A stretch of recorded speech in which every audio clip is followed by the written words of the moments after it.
I would like to tell you about product that I use at my home, filter element for my LEVOIT 200S Air Purifier. Filter is 1:1 to OEM part in terms of size and filtration layers. It is very high quality.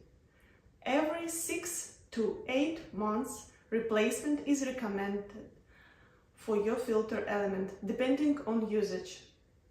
Let's replace filter on my purifier with you. We start with unplugging your purifier from power. Then rotate bottom cover counterclockwise and remove plastic cover. Then take out old filter cartridge and replace it with new one. Finally, plastic cover is put back using triangles on both sides facing each other and then rotate clockwise. It's done. Thanks for watching. I hope it was useful information.